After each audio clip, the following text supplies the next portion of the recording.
In the heart of Carolina, where the air sits heavy and the cypress trees drip with the weight of forgotten years, there once stood a plantation that the locals still refuse to name aloud. They call it only the Hollow, though its true name was Wren Manor, a grand estate built on cursed earth, a place that swallowed everyone who ever tried to claim it. What began as a dream of fortune in 1823 became one of the most whispered tragedies in Southern history, a story that no church would bless and no historian dared to write down. The land had always been strange. Travelers passing through spoke of the soil that bled rust-red when it rained, of the animals that refused to graze near the marsh, and of the trees that bent away from the manor's hill as though leaning from something foul. But to Elias Wren, a wealthy and prideful planter from Charleston, it was simply land, cheap, fertile, and perfect for cotton. He ignored the warnings carved into local folklore, dismissed the fearful looks of the enslaved families he brought with him, and built his empire atop something far older than his ambition could comprehend. Construction began in early spring. The workers unearthed pottery shards, bones, and strange black stones etched with symbols that no one could read. Each time they dug them up, Elias ordered them tossed aside. He said the past was buried for a reason, but perhaps it was never meant to be disturbed. At night, the workers whispered that they heard singing from the hollow, a song with no words carried on the wind. One by one, some of them began to vanish, their tools left standing in the dirt, as if their hands had simply melted away. By summer, the manor stood proud and gleaming, white pillars, grand balconies, and windows that reflected the swamp like mirrors. But beauty has a way of hiding rot. From the first night they moved in, strange things began to happen. The candles burned without wicks, footsteps echoed through empty rooms. The bell in the tower rang even when the rope lay still. Elias's wife, Mary Ann, swore she saw people in the corners of her vision, pale figures standing motionless by the stairwell watching. When she prayed, the shadows listened. Soon the servants refused to stay past sundown. They said that something was walking the halls, not human, not animal, but something that carried the weight of the earth in its breath. One girl, no older than 16, said she saw a man made of smoke sitting at the piano in the parlor, playing a song that sounded like bones breaking. Elias called it madness. He believed the mind could trick itself in loneliness. But then came the well. While digging deeper for clean water, the workers struck a ring of black stones hidden beneath the earth. Inside lay burnt wood, charred bones, and what looked like a sealed jar of ash. Elias broke it open with a shovel. The next night the winds rose, and the manor came alive. The walls began to groan like they were breathing. Windows shattered, though no storm had come. The slaves' quarters caught fire from no flame anyone could find, and the mirrors, every mirror in that house, turned black. Mary Ann Wren started writing strange symbols in her diary, repeating the same line over and over, "The land remembers." Within a year, nothing about the plantation remained normal. Children were born with pale eyes and unblinking stares. Animals refused to cross the property line. Elias's crops grew thick, dark, and too fast, roots twisting like veins through the soil, and yet he refused to leave. He said the land was his, that it had chosen him. But by 1832, the plantation was silent. Neighbors who rode by saw the fields empty, the manor windows broken, and a single message burned into the front doors: "Vercha, we are still here." Today, only ruins remain. Sunken foundations swallowed by vines, and a well no one dares to touch. Those who camp near the site claim to hear the echo of footsteps, the faint hum of a piano, and sometimes, in the misty hours before dawn, a man's voice whispering beneath the trees. The Carolina curse was born of greed and arrogance, a reminder that the land never forgets. Some say the Wren family still walks the fields in the dark, guarding what they unleashed in 1823. Others say the hollow was never just land. It was a living thing, and Elias Wren merely woke it up. Long before Elias Wren ever laid eyes on the property that would bear his name, that stretch of Carolina soil had already earned a reputation, not as fertile ground, but as whispering land. The locals called it Hollow Mercy, a name that carried equal parts warning and prayer. To outsiders, it was a patch of untouched wilderness, rolling fields, ancient oaks, and swamps that glittered under the moonlight. But to those who lived nearby, it was a borderland between the living and the lost. They said the earth there could speak, not in words but in sounds that echoed through the trees, voices caught in the roots, and sighs carried by the wind when the sun dipped low. Farmers avoided it, travelers passed it with their heads bowed. And yet, to a man like Elias Wren, an ambitious plantation owner who believed in nothing but wealth and willpower, such stories meant nothing. He saw only opportunity. He heard only silence. But silence can be deceiving. For generations before him, the land had been left alone, though no one truly remembered why. Old families in the nearby town of Fairhaven said it had once belonged to the Catawba tribe, then to settlers who vanished one winter without a trace. Others said it had been part of a church's land, a graveyard or a site of something unspeakable that no preacher would talk about. The truth had long since been swallowed by the mud and moss. All that remained were the stories, of lights flickering through the trees, of animals found skinned but not eaten, and of songs, deep echoing songs, that came from beneath the ground. Elias first heard about Hollow Mercy in the winter of 1822. The land was cheap, almost suspiciously so. Its previous owner, a man named Jonah Creel, had left without selling off his belongings. He'd simply disappeared, leaving behind a rotting barn, a rusted plow, and a farmhouse that the locals refused to enter. Creel's journal, found months later, was said to contain nothing but the words, "It's awake." That should have been warning enough. But Elias was no man to be warned. He had built his fortune by ignoring superstition and bending fear into profit. When others hesitated, he bought, and Hollow Mercy to him was just another challenge. The day he arrived to inspect the property, the sky was a dull gray, heavy with rain. His boots sank into the soil as though the earth itself tried to pull him down. He paused once, swore he heard someone humming nearby, but when he turned, there was nothing. Only trees, thick, ancient, their trunks twisted like they were frozen mid-scream. A flock of black birds burst from the branches, and for a moment Elias felt something he hadn't felt since childhood, unease. But it was gone as soon as it came. He walked the perimeter, calculating acres and profit. The air was still, the silence perfect, except... When he stopped walking, the wind stopped too. When he moved again, he could hear something faint beneath his own steps, like a whisper following him, matching his rhythm, stopping when he did. By nightfall, Elias made up his mind. He would buy the land. He told his men to begin clearing the trees within the week. The locals protested. One elderly woman, her name lost to history, came to his carriage and said, "You can't own that land. It already belongs to something." Elias laughed. "Then let's hope it pays rent." Within days his workers began their labor. The first tree fell without trouble, but the second bled a thick, dark sap that stained their hands and wouldn't wash off. The third cracked in half before the axe touched it, as though struck from within. That night, one of the workers went missing. They found his hat near the well, but no footprints led away. The men swore they heard his voice calling from the woods long after dark, slow, distant, and wrong. Still, Elias pressed on. He believed the stories were tricks of tired men and wild imagination, but even he began to notice things that defied reason. The horses refused to cross certain parts of the field. The air in some areas hummed, like an invisible swarm of bees beneath the soil.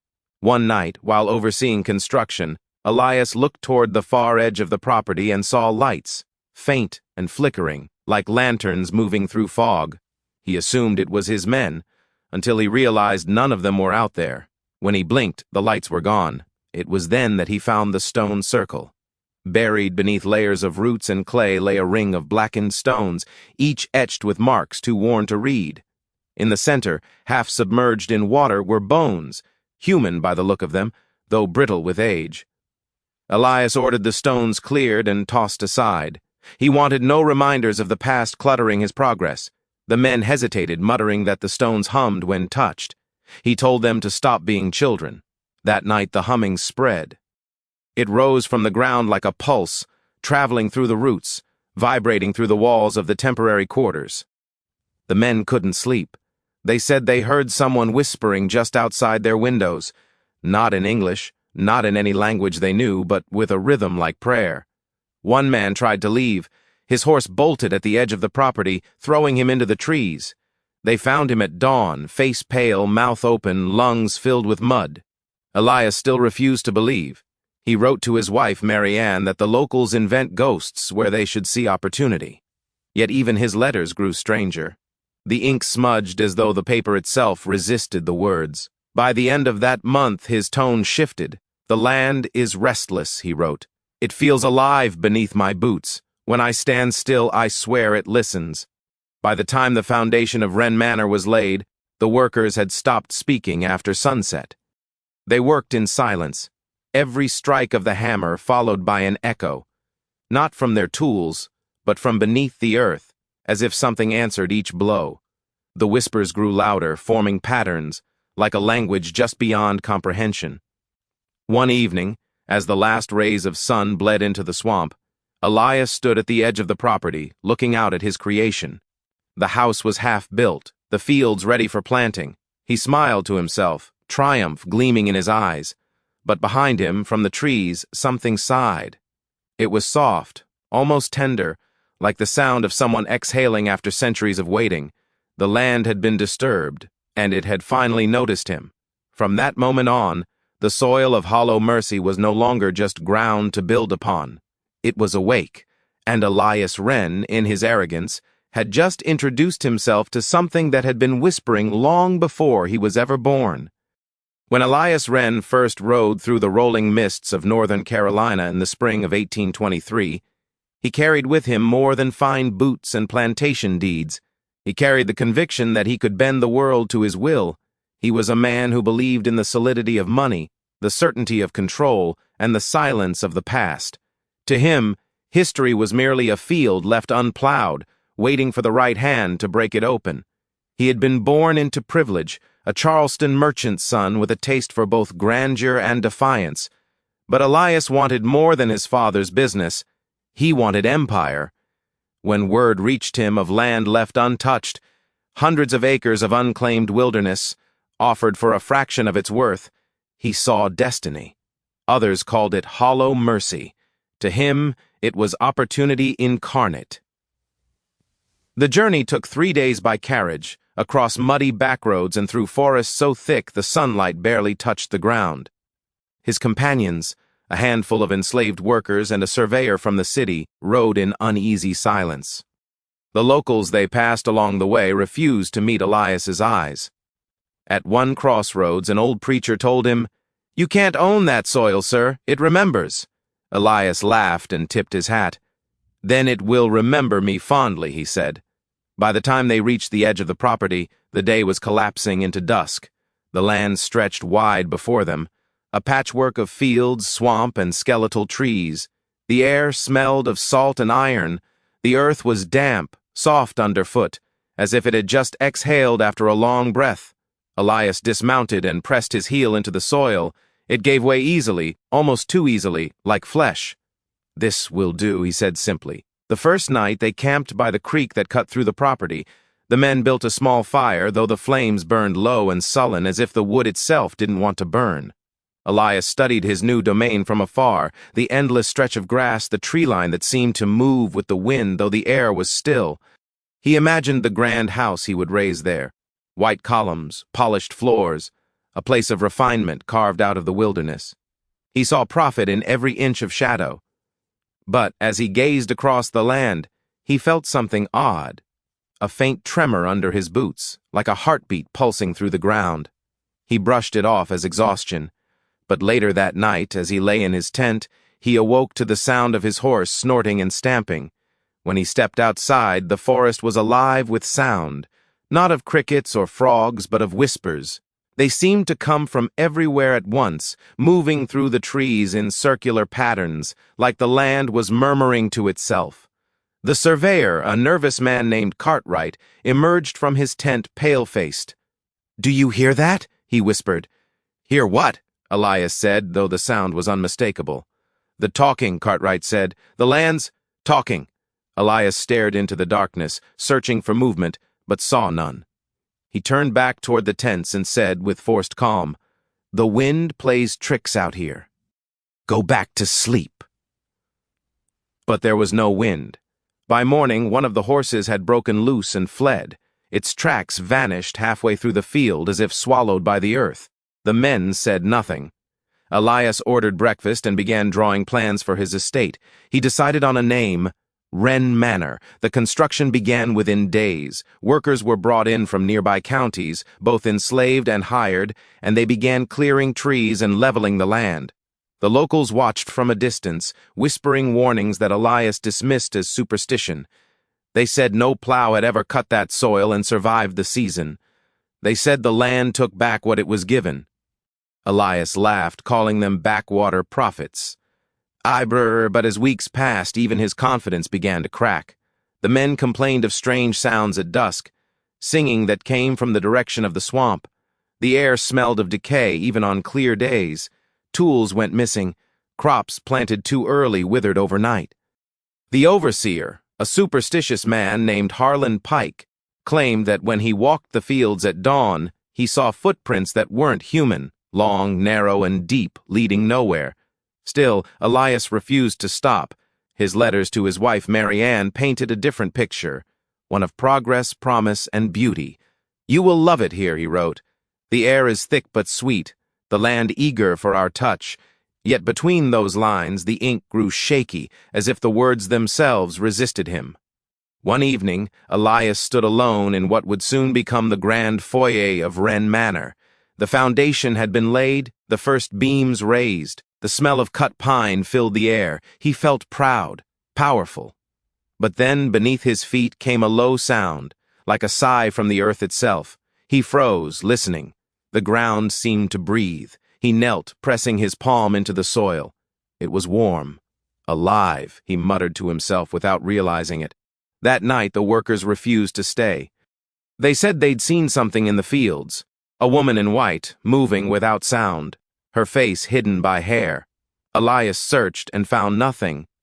But when he returned to his tent, he noticed something strange. His boots, left by the fire, were filled with wet earth. Not mud, earth, dark and fine, like grave dust. He didn't sleep. By morning, 2 men had quit, taking their wages and disappearing down the road. Elias replaced them easily, but their fear lingered. Whispers spread that the land was haunted, that Elias had stirred something that had been at peace. The name Hollow Mercy returned, spoken only in quiet tones. When the first walls of the manor were raised, a storm rolled in from the coast, fierce, unnatural. The sky turned green, thunder rolled like cannon fire, and lightning struck the nearby swamp again and again. But amid the chaos, Elias stood on the porch beams, arms open wide, letting the rain soak him. "You see," he shouted to the frightened men below. "Even God approves! Eerie, they said the storm ended the moment he spoke." But afterward, the rain never quite left the soil. The ground stayed damp, as if it were holding its breath. The next morning, Elias found something new, a line of footprints leading from the creek to his tent, barefoot, small. They stopped just outside the entrance. He looked out toward the misty field and for a moment swore he saw movement near the unfinished well.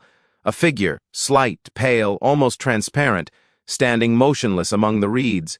He blinked. It was gone. Elias Wren arrived in Hollow Mercy believing he could shape the land to his will. What he didn't yet understand was that the land had been waiting, patient, listening, alive. It had seen many men before him and would see many after. But in that spring of 1823, when the first nails struck wood and the first walls rose against the sky, the land whispered louder than ever. And if anyone had been listening closely that night, they might have heard what it said. "Eerie, welcome home, Elias." By the summer of 1823, Wren Manor was nearly complete. Its white columns gleamed against the endless Carolina green, and its verandas stretched like arms ready to embrace the land. From a distance it looked like wealth incarnate, proof of Elias Wren's triumph. But beneath that elegant facade, the earth had begun to shift, groan, and whisper again. Something ancient, buried deep below, stirred as if restless beneath the foundations of Elias's grand design. It began with water, or rather the lack of it. Despite the heavy rains that soaked the region each spring, the plantation's wells ran dry. The first 2 wells dug by the workers collapsed within a week, the ground swallowing their walls as though the earth rejected the intrusion. The third produced water so dark and foul-smelling that no one dared drink it. Elias, furious and determined, ordered a final well to be dug, this time beneath the manor itself, directly under the central courtyard. The overseer, Harlan Pike, protested. "Sir," he said quietly, "that's not wise. The house sits on hollow ground. You dig there and something will give." Elias turned to him, eyes hard and cold. "Then let it give," he said. "We'll take what we need."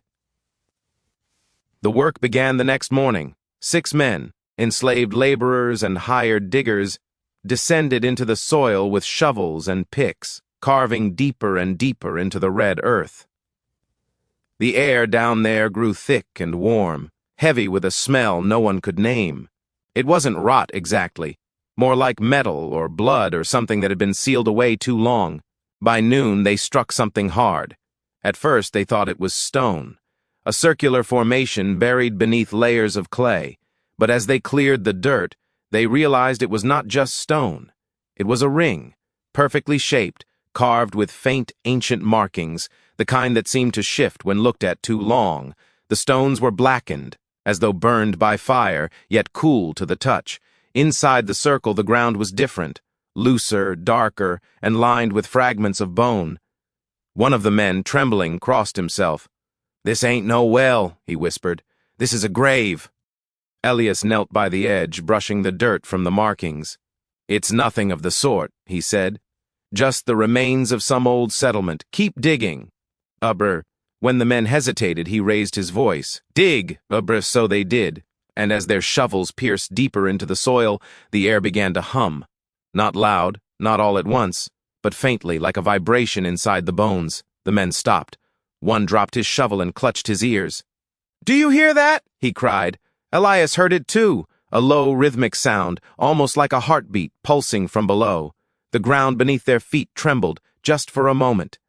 The horses tethered outside began to whinny and kick, the dogs howled, and the birds, the ever-present birds of Carolina, fell silent. Then the shovel hit something else, not stone, not wood, something brittle, smooth, and hollow.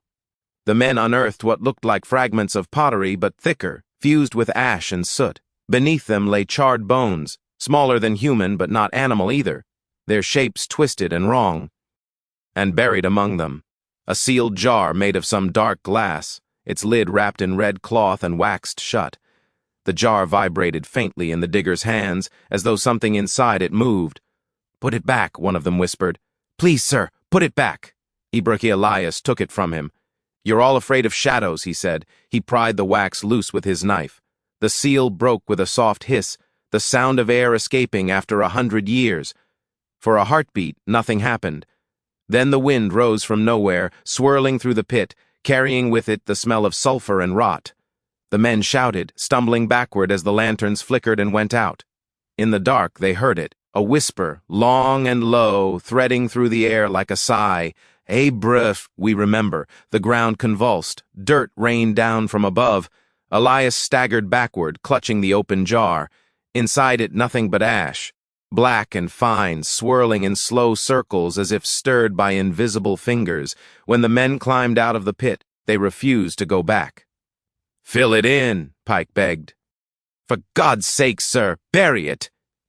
But Elias would not. Instead, he ordered the pit reinforced with brick and stone, claiming it would serve as the new heart of the manor, a source of life that would feed the house forever. He sealed the space above it with iron grating, saying it would allow air to rise, though what came from that hole was not air at all. By that night, the whispering began again. Louder now, clearer. Voices echoed through the halls, though the walls were still bare. The servants claimed the air from the courtyard smelled of smoke and roses. One said she saw shadows moving through the floorboards, shapes that twisted and flickered like flames. Elias ignored them all. But Marianne Wren, his wife, who had joined him weeks later, could not ignore what she felt. From the moment she stepped into the courtyard, she felt the pulse beneath her feet. the same slow, heavy beat that the diggers had described. It called to her. That night she dreamt of faces, not human, not quite alive, pressing against the ground beneath her bed, mouths moving in silent warning. When she awoke, the walls of her room were damp. The well beneath the manor had begun to breathe. Over the following weeks, strange things took root. The air inside the house stayed warm, even in the cool evenings. The mirrors clouded with soot. The newly planted gardens sprouted black vines that grew overnight. And from the courtyard, every few days, came the faintest sound, like water dripping or whispering. The workers began to flee. They claimed the earth spoke to them in their sleep. One swore he saw a figure rising from the grate at dawn, pale, faceless, and dripping with dirt. Pike tried to convince Elias to stop, but Elias was blind to reason. "This land is power," he said. "It answers to me now, but the land had other plans." One morning, Marianne found the jar again, somehow back in her room, sealed once more, resting on her dresser. She hadn't touched it. No one had. When she picked it up, the air turned cold, and for a moment she heard her own name whispered from inside. She dropped it, and it shattered into dust. That same night, every door in the manor blew open at once, the candles extinguished, the air filled with the sound of breathing, dozens, hundreds of breaths, all rising from beneath the floor. The forbidden well beneath the manor had never been just a hole in the ground. It was a wound, an ancient mouth, sealed long ago by those who had known what slept below. And now, by Elias Wren's hand, it had been opened again. From that moment forward, the house itself began to change. The walls groaned at night. The floors felt warm underfoot, as though the heart of the land beat directly beneath them. And every night, when the moon hung low over Hollow Mercy, the manor whispered the same words over and over, carried on the wind and through the cracks in the stone. "Ibrishi, we remember. We remember." By the autumn of 1823, Wren Manor stood proudly on its hill, finished in form but never at peace. The air around it shimmered differently, heavy with something unseen, something that clung to the lungs and refused to leave. The locals began to avoid the property altogether, calling it the house that never slept, for no one inside it, not man, not beast, could find rest after dark. At first, it was the small things. The clocks refused to hold time, their pendulums freezing for hours before racing ahead as though trying to catch up. Candles burned low, even in full wax, their flames bending toward the same corner of every room, the one nearest the courtyard where the forbidden well lay sealed beneath iron. Windows fogged from within, even on the hottest days. Elias Wren told himself these were trifles, tricks of humidity, quirks of poor craftsmanship. But deep down, he knew. Every night, as the manor creaked and murmured around him, he felt it, the subtle vibration under the floors, the soft hum that rose from beneath the earth. It was as if the house itself had a pulse, a steady heartbeat that grew louder whenever he was alone. One night, long after the workers had left and the plantation lay still, Elias sat in his study, staring at his reflection in the window. Outside, the moon hung swollen and red. He poured himself a drink, the amber liquid trembling in his hand. He told himself he was imagining it, the soft whispering that came from the walls, the faint sound of footsteps pacing behind him though no one was there. But then, the study door creaked open. "Marianne?" he called. No answer. Only silence, and the faint smell of earth, damp, metallic, alive. He rose and crossed the room, but before he reached the door it slammed shut with a force that shook the floor. The glass in the window fractured, spiderwebbing from the center. The lamp flickered, then died, and in the darkness he heard it again, the whisper from the well, carried through the walls like breath through hollow pipes. "Fubrush, we remember." The next morning Marianne found him asleep in his chair, though asleep was not quite the word. His eyes were open, glassy and red, staring at nothing. He did not speak for hours. When he did, his voice was slow, distant. "They were here," he said softly. "They came from below." From that day on, Elias Wren was never the same. He began to wander the halls at night, barefoot, muttering to himself. The servants sometimes found him kneeling by the grate in the courtyard, whispering into it as though listening for an answer. When they tried to approach, he snapped at them, or worse, begged them to leave before they awoke again. Marianne watched her husband unravel. She tried to reason with him, but his eyes had changed. Sharp one moment, hollow the next, as though someone else were looking out through them. She began locking her doors at night. But sleep never came easily. It wasn't just Elias anymore. Every person in the house, servants, guests, even the animals, began to suffer the same fate. None could sleep for more than a few hours at a time. Dreams came violently and always the same, faces rising from the floorboards, mouths moving in silence, hands reaching up from beneath the beds. The horses grew restless, tearing at their stalls. The dogs refused to enter the manor. Birds stopped nesting on the roof. At dusk, the fields went quiet, and the plantation seemed to hold its breath. And then came the first of the night walkers. Sarah, a young maid who slept in the east wing, was found one morning standing in the courtyard barefoot, her nightdress soaked through with mud. She didn't remember leaving her room. When asked what had happened, she said she'd heard a voice calling her name, a child's voice, and followed it. 2 nights later, another servant was found in the same place, then a third.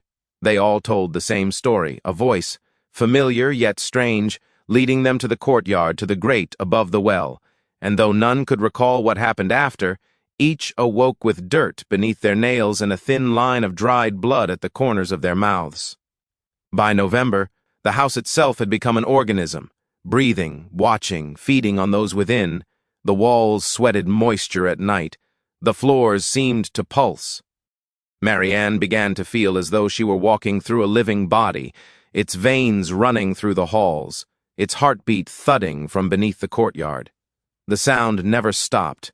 Thud, thud, thud, sometimes faint, sometimes deafening, but always there, steady as time itself. Marianne tried to flee once. She packed what she could and ordered the carriage at dawn.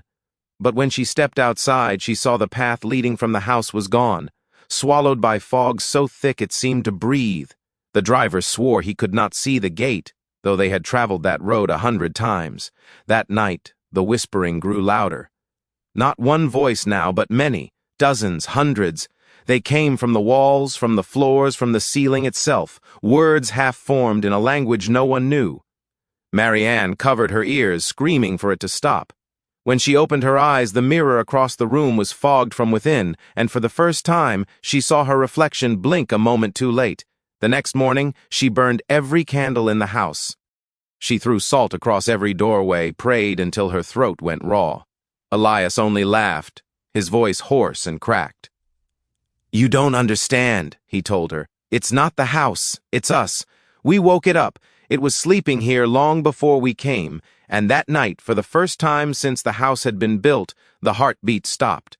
Silence fell, heavy and absolute. The air grew still. The servants crept through the halls, afraid to breathe too loudly. The quiet lasted nearly an hour. Then, from deep beneath the manor, came a sound none of them would ever forget. A groan so deep it seemed to come from the world's very bones.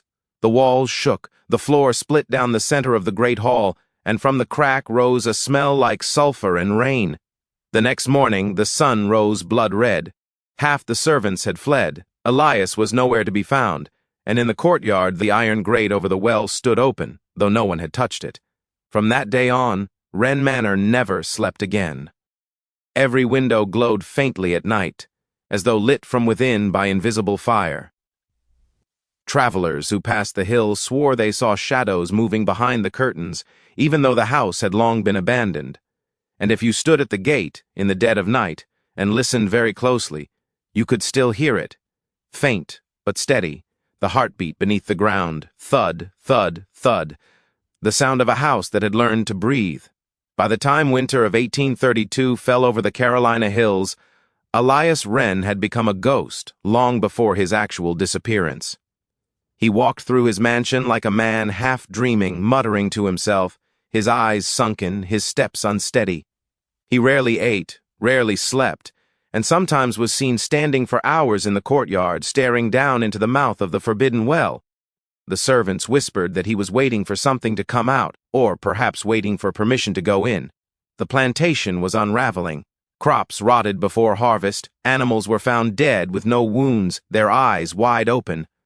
The slaves refused to work after dusk, claiming they saw the walking lights moving between the fields. Even the trees seemed to have changed, their roots bulging out of the soil like twisted hands reaching upward. Marianne Wren, though shaken, tried to hold on to some sense of order, but her husband had slipped far beyond reason. He filled notebooks with drawings, circles, symbols, strange diagrams of the house's layout, with arrows pointing down toward the earth beneath it. He spoke of the breath below, of voices that called him by name in a language older than man. One night she caught him kneeling beside the fireplace, speaking softly into the flames. When she called his name, he turned to her, and his eyes were different.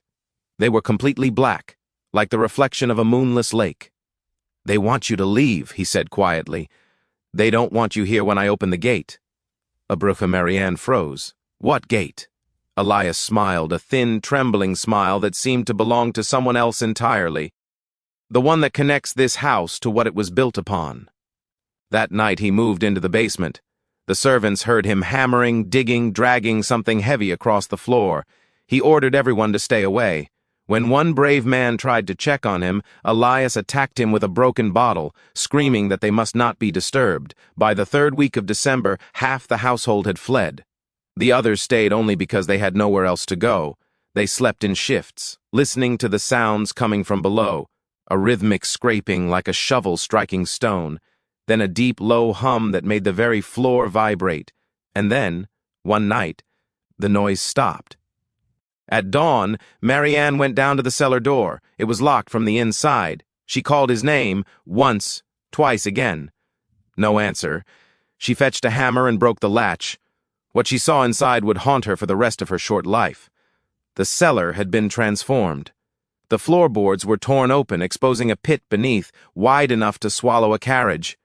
The air was thick with a strange metallic smell, and the walls were covered with markings burned into the wood. They pulsed faintly, like the embers of dying fire.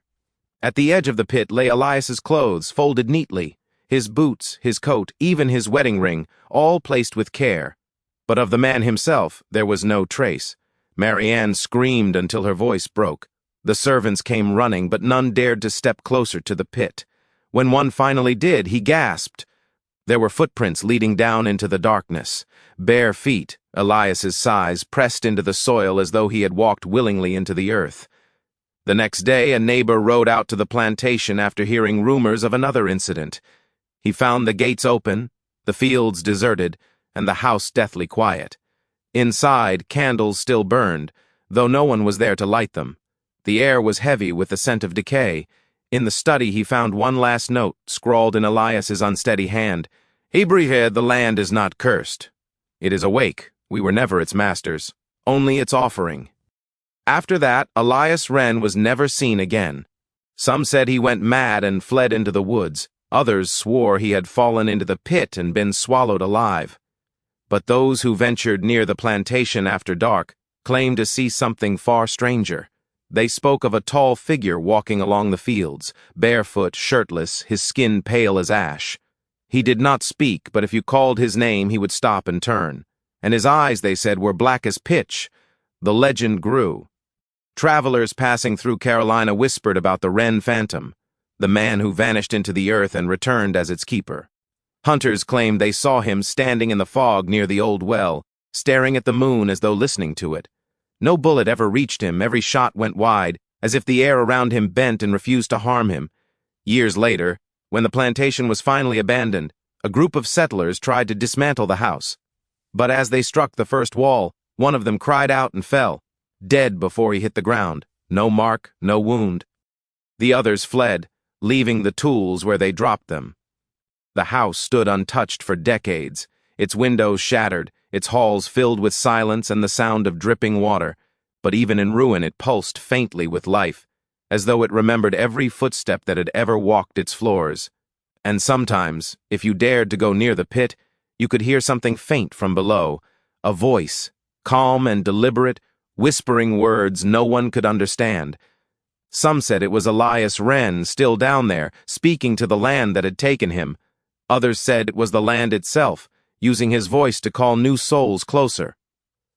Whatever the truth, The plantation was never truly empty again. Marianne left Carolina soon after and never spoke of what she saw, but before she died, she told one story to a priest. A confession whispered in fevered terror, "Ibris." "He didn't fall," she said. "He walked down smiling. The earth opened for him." Ibroka, to this day, no one has ever found the bottom of that pit. Explorers, historians, even treasure seekers, all have tried. Their lanterns go out before they reach the end. Some never come back. Those who do claim they heard a voice from below whisper their names, calm, knowing, patient, and in the dark silence that follows, one thing becomes clear. Elias Wren didn't disappear. He became part of the land. The house was never cursed. It was hungry, and he was the first to feed it. When Elias Wren vanished into the earth, many believed the curse of Wren Plantation would fade with him. But it didn't end. It evolved. The darkness he awakened didn't die when he disappeared. It took root in the living. By spring of 1833, whispers began to spread across the Carolina lowlands. The women of the plantation, both servants and enslaved, had begun giving birth to children who were not quite ordinary. At first, the differences were subtle. Their eyes were unusually pale, almost colorless, as though drained of life. They didn't cry when born. They just stared, unblinking, as if already aware of something unseen. Their skin was cool to the touch, and midwives claimed they sometimes flinched when held near fire or sunlight. By the time the third child was born, people stopped calling them babies. They called them the Wren children. They grew fast, learned to speak early, and never seemed to fall ill. But it was their eyes, those glassy, moonlit eyes, that made people uneasy. They had the unsettling habit of watching the walls, the floor, the air, as though following something invisible. Sometimes, in the middle of the night, they would stand in the hallway, whispering to no one, and they all said the same thing. "Father's still here." Abruchi Marianne, pale and frail from grief, tried to deny it, but deep down she knew. The night Elias vanished, something had changed in the air. The walls had stopped trembling, yes, but the house itself listened now, and the children seemed to understand what it was listening for. By their 5th birthdays, strange events began to surround them. A toy would move across the floor by itself. A door would open slowly when one of them stared at it. One of the younger boys, Jonah, was found in the courtyard one morning, sitting by the old well humming a tune his father used to hum, though he'd never heard it before. When asked where he learned it, he said calmly, "He taught me from the dark. The slaves refused to stay in the nursery wing. They claimed the children talked in their sleep, not with childish babble, but in deep, measured voices, speaking in a tongue that no one recognized. Sometimes their eyes would open, glowing faintly white in the candlelight." A nurse named Esther tried to leave the plantation after one particularly terrifying night. She told Marianne that she saw one of the children, the oldest girl named Clara, standing over the crib of her newborn brother, whispering into his ear. When Esther stepped closer, Clara turned, her eyes blank, and said, "He doesn't need breath. He has the voice." Esther fled that night and never returned, but others weren't so lucky. A few weeks later, a fire broke out in the east wing, the nursery wing. The flames spread fast, unnatural in their direction, moving against the wind as if guided. When the servants burst in to rescue the children, they found them all standing calmly in the middle of the inferno, untouched. The flames circled them but never burned. Their hair didn't even singe. When the fire finally died, the children walked out silently, holding hands, their eyes reflecting the dying embers. Marianne collapsed soon after. She began to lose her grasp on reality, insisting that the children were not hers, that they were borrowed, sent by the same force that had taken Elias. She stopped calling them by name and began locking herself in her room at night, whispering prayers until her voice went hoarse. The children stopped speaking to her altogether. They started spending their nights in the courtyard, sitting in a circle near the sealed well. They'd dig small holes in the dirt and fill them again, murmuring as they worked. No one knew what they were doing until one morning when a servant found strange markings carved into the soil, the same circular symbols Elias had drawn before he vanished. Within weeks, animals began to die again. Chickens twisted in their coops. Horses refused to enter their stalls. Crows gathered by the dozens on the roof, watching the children's every move. And then came the night of the echo. A thunderstorm broke out without warning. No rain, no lightning, just sound. The air vibrated like the world itself was groaning. The house shook, mirrors shattered, and every candle blew out at once. The servants who remained said the children began to sing, softly at first, then louder. Their voices blended into one long tone, a sound that didn't seem human. It rose and fell in rhythm with the thunder, as if the storm were answering them. When it finally stopped, the silence was absolute. For hours the house made no sound. At dawn the storm passed, and the sun rose pale and gray. But when Marianne came out of her room, the children were gone, every bed empty. Every toy left behind. No footprints leading away from the house. Only a faint circular imprint of burned grass near the well. The townsfolk said the plantation was finally empty. But some swore that at night, if you stood near the ruins of Wren Manor, you could hear faint laughter, the kind only children make. Others said they saw small figures running between the trees, pale and silent, their eyes glowing white in the dark.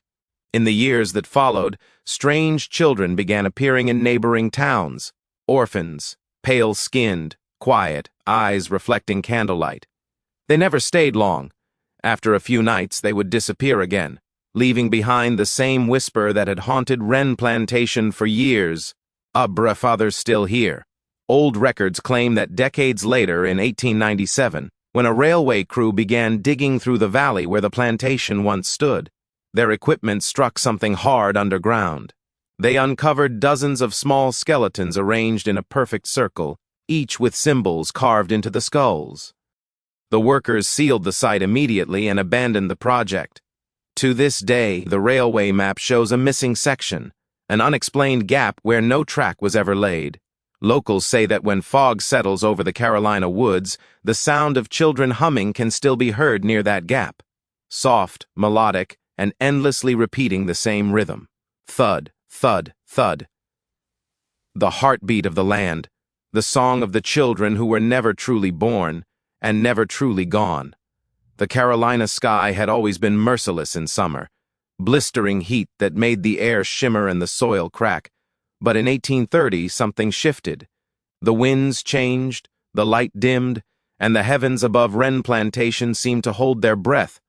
The locals called it the quiet month, that eerie stillness before the storm, when even the cicadas refused to sing and the trees stood unnaturally still, as though waiting. The few workers who remained on the estate said the weather turned strange in ways they could not explain. The air carried a metallic taste, the scent of rain that never came. The dogs would howl toward the clouds, as if sensing something huge and ancient gathering beyond sight. Then, one night in August, it began. It started as a low rumble, not thunder, but something deeper, heavier, almost like a growl rolling up from beneath the earth. The first wind came suddenly, cold and sharp, knocking over oil lamps and sending sparks skittering across the floor. Then came the rain, thick, black, and warm like blood. It splattered the windows, leaving dark streaks that wouldn't wash away. The plantation was swallowed by chaos. Elias Wren stood in the doorway of his manor, drenched, eyes fixed on the horizon. The sky had turned the color of bruised flesh, and lightning danced across it like veins of white fire. But it wasn't normal lightning. It struck straight down, again and again, in the same spot near the fields. 7 times the light fell. 7 times the earth shook. Each strike left behind a sound, a scream that wasn't quite human, raw, distant, echoing through the storm like a memory being torn apart. The slaves tried to flee toward the woods, but the trees bent toward them, branches clawing the air. Horses reared, breaking their harnesses. Chickens beat themselves against their coops until their necks snapped. Every living thing on the land seemed to lose its mind, and above it all the house stood glowing faintly from within, as though lit by something alive. Marianne Wren was in her room, praying with her rosary clutched so tightly it cut her palms. She swore she heard footsteps in the hallway, slow, deliberate, dragging. When she opened her door, she saw muddy footprints leading up the stairs, though the ground outside was still dry where she last looked. The lights flickered. The air grew heavy with the smell of sulfur.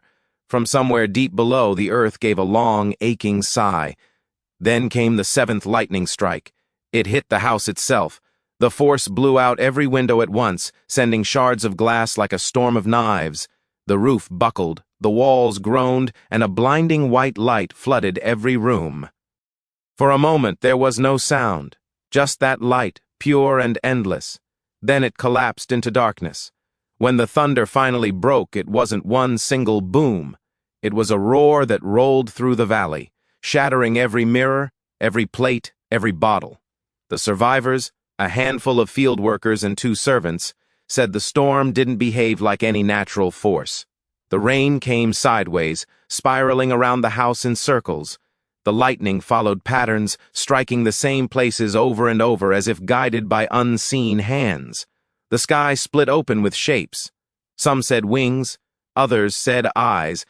Inside the manor, Marianne ran from room to room, calling for her husband.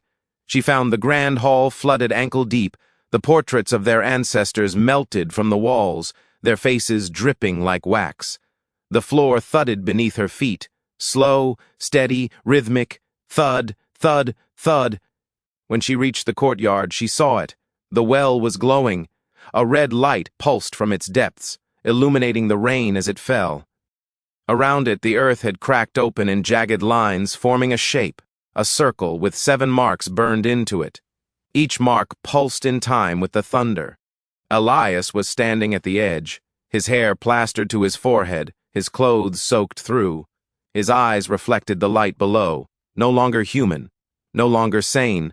"She's waking," he whispered. Marianne screamed for him to come away, but before she could reach him, the ground split beneath his feet. A rush of air burst upward, hot, stinking, alive. The rain stopped mid-fall, frozen in the air for a heartbeat, and in that stillness, a voice rose from the well, deep and layered, not a man's or woman's, but both, woven together. "You have opened the wound, Elias. Now bleed with us." Ebrook lightning struck again, directly on the courtyard. The flash blinded everyone who saw it. When their vision returned, Elias Wren was gone. The storm didn't end that night. It raged for 3 days, tearing through the valley. Neighbors miles away said they saw red light blooming from the horizon, pulsing like fireflies in the fog. Birds fell from the sky mid-flight. Cattle refused to cross the road near the plantation. When the storm finally broke, it left behind ruin. The once green fields were scorched black, the soil split and smoking. The house still stood, but barely, its walls sagging, its roof torn open, every door flung wide. The smell of burning wood and iron hung thick in the air, and of the hundreds who had lived and worked there, only 23 remained. They found strange patterns carved into the earth, circles within circles, spiraling inward toward the well. The grass around them had turned to ash, but in the center of each ring, small white flowers had grown overnight. No one touched them. When the local priest finally dared to visit the ruins weeks later, he described the place as hallowed. He said the air itself hummed, that the silence was so thick it pressed against his chest. In the courtyard, he found what he called a mark of sealing. The well had been closed by something unnatural. The stones were fused together like molten glass, impossible to move or break. No one rebuilt the plantation. No one even tried. The land was sold, then abandoned. Travelers avoided it, claiming their horses grew wild near the border fence. At night, red flashes still flickered above the trees, though there was no lightning in the sky. And sometimes, after a heavy rain, the old folks said you could still hear it. The echo of that storm rolling through the valley, a low growl beneath the earth. The 7 lightning strikes had burned their shape into the soil, a scar that would never fade. Some said they represented the 7 souls taken that night. Others said they were the 7 seals that held something beneath. But one thing everyone agreed on: since that storm, the land was no longer just haunted, it was alive. And when the clouds gathered over Carolina again, the locals still whispered a warning passed down for generations. Birch, if the thunder sounds like it's coming from underground, run. After the storm of 1830, the Wren Plantation lay in silence for nearly a decade. The once proud estate that had echoed with laughter, sermons, and the crack of whips became a graveyard of memories. Grass refused to grow in the fields, and the soil, once rich and dark, had turned gray as if it had been drained of life. The locals said the ground was cursed, that something beneath it had fed. For years, no one dared step near the ruins. The road that once led to the plantation overgrew with weeds and vines so thick that wagons got trapped in them. Travelers who tried to pass through the valley at night often lost their way or never returned. The nearby townsfolk learned to take the long way around, even if it meant adding days to their journey. But in 1841, a new name appeared in the county records: Jonas Pritchard. A preacher from the north, Pritchard was said to be a man of great conviction and unshakable faith. He had heard of the forsaken lands of Carolina and claimed God had spoken to him in a dream, telling him to heal what was broken. He bought the plantation for almost nothing. Locals begged him not to go, warning him that the land eats what it's given. But he went anyway. Pritchard brought with him 30 followers, a small congregation of families seeking a new start. They built tents first, then cabins, working from dawn till nightfall to rebuild what had been swallowed by time. The manor still stood, half broken but proud, and Pritchard declared it would be their church. When the first seeds were sown, something strange began to happen. The soil that had refused to grow even weeds suddenly came alive. Crops sprouted overnight, tall and green, bending toward the rising sun. The air filled with the smell of earth and life. Water bubbled up from the old well again, clear, cool, and sweet. Pritchard took it as a sign of divine blessing. "The land is reborn," he shouted during his sermons. But the rebirth was not holy. The crops grew too fast. The corn shot up taller than a man in a week. The wheat shimmered in unnatural hues, gold so bright it looked wet, and at night, under the moon, it seemed to glow.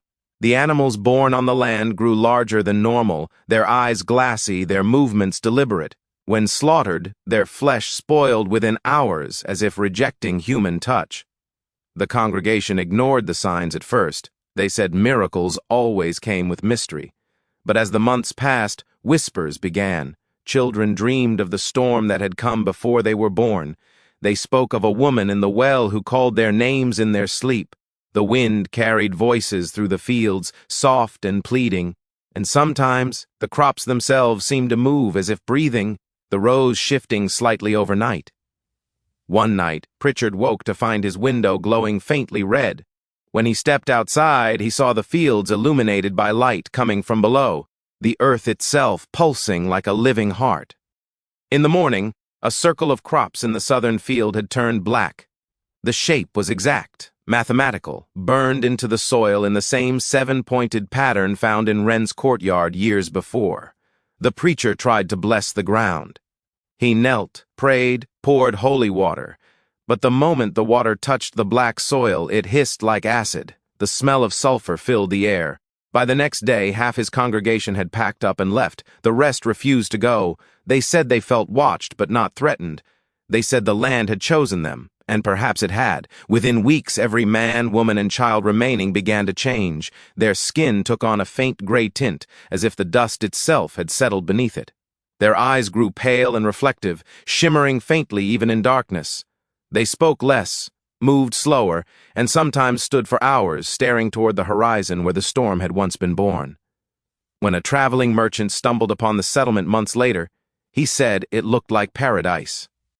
The crops stretched endlessly, the people were silent but smiling, and the church bell rang on its own every dusk.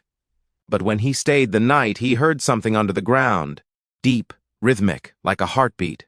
He left before dawn. By the time another traveler passed through the valley, the place was empty again. The cabins were overgrown, the crops wilted into gray dust, and the well was sealed with stone so fused it looked like glass. No graves were found, no remains, only silence. And yet the land remained fertile.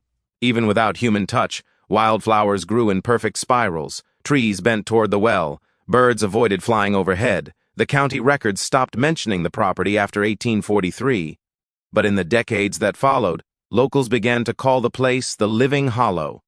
They said the land still breathed, that it took in what it needed and gave back what it wanted. Some nights, Travelers swore they saw red light flicker beneath the soil, pulsing like something trapped and alive. Others heard the faint toll of a bell.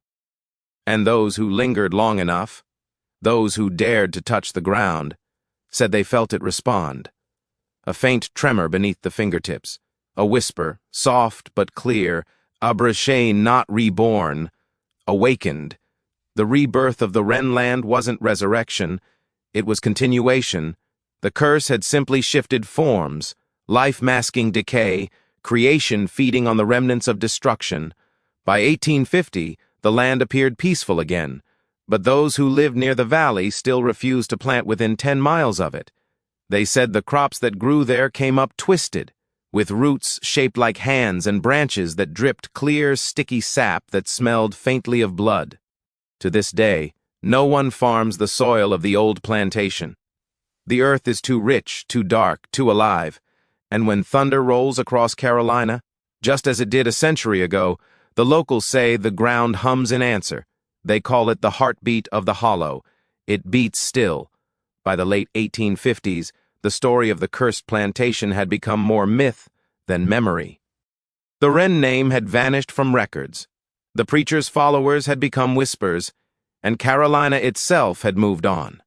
Railroads were rising, towns expanding, and the land that once devoured men was being forgotten, until the children came back. It began with a family named Davenport, farmers who had settled 15 miles from the old Wren property. They had 7 children, all strong and healthy, except the youngest, Clara, who was quiet, pale, and had a habit of talking to the walls. The family thought her strange but harmless. She would sit by the window for hours, staring toward the distant hills, murmuring names that no one recognized. One autumn night, after a storm that rattled the valley, Clara disappeared. The family searched for days. Dogs picked up her scent along the old Plantation road, the one people no longer used, but it vanished halfway through the woods. 3 days later, Clara returned. She walked barefoot out of the trees, her white nightdress streaked with mud, her hair tangled with leaves. She wasn't crying, wasn't lost. She smiled when her mother found her and said, "They're awake now." When her parents asked who she meant, she replied softly, "The others, the ones who lived here before." Within weeks, strange things began happening across the nearby settlements. Other children, some from miles away, started disappearing for nights at a time. They would return unhurt, but different. Their eyes seemed unfocused, their speech calm and eerie, their drawings full of spirals and dark roots stretching beneath houses. Parents thought it was superstition, mass hysteria, or some sickness spreading through the valley. But every child who vanished shared one thing in common. They all mentioned the hollow. In 1858, Reverend Hale from the nearby parish gathered a group of men to investigate. They followed the old plantation road until they reached what remained of the Wren estate. The ground was soft, the air thick with the smell of iron and rain. The well, once sealed in stone, was open again. The men peered inside, but the darkness swallowed their torchlight. Hale dropped a pebble, but it made no sound. He turned to leave, and saw footprints. Small ones, dozens of them, circling the well, bare feet pressed deep into the mud. That night, thunder rolled through the valley, and people heard bells ringing again, though no church stood within miles. The next morning, Clara Davenport was gone once more. This time, she didn't return. When her mother searched her room, she found drawings under Clara's bed, hundreds of them, all in charcoal, all showing the same image, children standing in a circle holding hands around a dark pit. Above them loomed the outline of the old plantation house, with a light glowing in every window. Soon, more children vanished, 15 in all. None returned. Then one night the entire valley lit up. Farmers swore they saw a glow rising from the earth itself, red and pulsing like the inside of a furnace. Those who dared to watch said figures moved within the light, shapes that looked human but wrong. And among them they swore they saw the missing children, standing still, their faces calm, their eyes reflecting the glow like mirrors. For weeks afterward, the fields near the hollow produced nothing but blackened stalks. Animals refused to graze. Birds stopped nesting in the trees. A hunter who entered the woods searching for deer claimed he found something impossible, a group of children sitting around a fire made of glowing ash. They were silent, staring into the flames, their skin gray and faintly luminescent. When he spoke to them, they turned their heads in perfect unison. One girl, who looked just like Clara, smiled and whispered, "It's not your turn yet." Eerie the hunter ran. He never returned to that part of Carolina again. In the following months, the disappearances stopped, but so did births. Every pregnant woman in the valley miscarried. The few babies born alive came into the world silent, without crying, and many never opened their eyes. The midwives said their skin looked almost translucent, veins faintly glowing beneath. None survived past their third day. Doctors blamed contaminated water, bad crops, or infection, but the locals knew. They said the children of the hollow had taken what was theirs. They said the land had birthed new ones, and it no longer needed human wombs to continue. In 1860, a letter appeared in the archives of the Carolina Historical Society, written by a surveyor named Elias Finch. He had been sent to map the area around the abandoned plantation for possible redevelopment. His report was short and chilling. Eerie, the ground hums underfoot. The air feels wrong, thick with memory. I found small handprints in the mud near the old church steps. They were fresh. The church bell rang at dusk, though no bell hangs there. Eerie Finch left the valley the same night. His horse bolted twice, refusing to approach the road leading to the hollow. His final note read, "The children still sing. You can't hear it until you stop breathing." Bro. After that, the region was officially declared unfit for habitation. Maps marked it as wasteland. Over time, trees consumed the roads, vines swallowed the ruins, and history buried what it could not explain. But sometimes, when storms roll through Carolina, travelers claim to see figures at the edge of the woods, small shapes holding hands, watching silently from beneath the trees. Their eyes catch the lightning, glowing for just a moment before they vanish into the dark. Locals still tell their children not to wander near the hollow.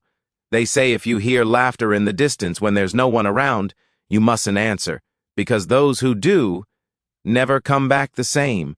And every few decades, when the earth trembles and the sky turns that deep bruised shade of red, the elders whisper the same warning, passed down for generations, the children of the hollow don't grow old. They wait. By the autumn of 1863, the war had come to Carolina. Cannons echoed through the lowlands, and the sky itself seemed painted in smoke and sorrow. But the valley where the Wren Plantation once stood, what people now called the Hollow, remained untouched. Soldiers who wandered near it disappeared, their horses returning riderless. Maps of the region showed a blank patch of land, a dark hole no one claimed. When the war ended, survivors spoke of the Hollow in whispers. Some said it had been burned out by Union forces, others claimed it was swallowed by the earth itself. But one account stood apart from all the rest. A farmer's journal found buried inside a collapsed well in 1882. The man's name was Samuel Roan, and his words became the last known record of the Carolina curse. He wrote of a season when the crops grew heavy again, thicker and taller than ever before. The soil around the hollow had turned rich black once more, and the few who lived nearby, hungry, desperate after years of war, decided to harvest it. At first, it was a miracle. Wheat that grew in weeks instead of months, corn with ears larger than a man's hand, and roots that twisted like veins. Even the animals returned, though their eyes gleamed unnaturally in the dark. People began to say that perhaps the land had healed, that the curse had finally ended. But Samuel knew better. He described standing in the fields one evening as the sun fell behind the trees. The wind blew gently, and the wheat bent in waves. But the movement wasn't right. It didn't follow the breeze, it pulsed like the slow breath of something sleeping beneath the soil. He felt the ground vibrate softly under his boots. That night, his wife woke him. She said someone was walking outside. He took his lantern and stepped onto the porch.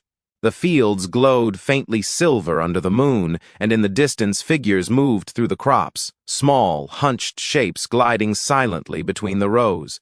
He thought they were children. When he called out, they stopped all at once. Then they began whispering, voices soft and overlapping, words carried by the wind. "It's time to finish." Ibrochi, he ran back inside. The next day, every farmer in the valley gathered at the edge of the hollow. They had decided to burn the fields, to end whatever had taken root once and for all. As they lit their torches, the ground began to tremble. The crops swayed violently, though no wind blew. From beneath the soil came a sound, a deep, low moan, like a chorus of voices buried alive. Then the earth split open. Black roots burst from the ground, thick as serpents, wrapping around the farmers' legs and pulling them down into the soil. The fire spread wildly, devouring everything in sight. The crops burned with a strange blue flame that gave off no smoke, and above the roaring earth the sky turned crimson. Samuel wrote that he ran until his lungs gave out. When he looked back, the valley was a sea of light, the ground churning like water, shapes moving within the flames. He thought he saw faces, hundreds of them, staring up at him. Some were children, some were men in torn uniforms, some looked like things he couldn't describe. He fled north and never returned. His final entry read, "Hey Brooke, the land is not cursed. It is hungry. Every generath sin, and when it is full it rests. But soon it will need to eat again." After that, the hollow disappeared from official records. Maps changed, roads shifted, the land seemed to close itself off from the world. But travelers kept finding strange things, crops growing in perfect circles, fields where no one planted, and the faint ringing of a bell at dusk. Some even found fragments of the old church, its stones fused together as if melted by fire. In the early 1900s, a mining company tried to buy the land. Their surveyors went missing. When the company sent a second team, they found the first team's horses grazing calmly near the forest, saddles still strapped, eyes staring blankly. The mines were never built. By 1920, locals said the hollow had changed again. The earth there had sunk, forming a shallow basin covered in reeds and mist. On some mornings, when the fog lifted, you could see faint outlines beneath the water, shapes that looked like the foundations of buildings. And once, someone swore they saw a steeple. The old folks said that wasn't water, it was the land breathing again. They said the harvest wasn't just of crops. It was of time itself. Every century the hollow grew restless, pulling the past into the present and feeding on whatever dared to remember it. And maybe they were right, because even now, when storms sweep across the Carolinas, lightning still strikes that empty valley more than anywhere else. Each flash reveals for just a moment the faint outline of something that shouldn't be there, a manor, tall and proud, with lights glowing faintly in the windows. And sometimes, if you listen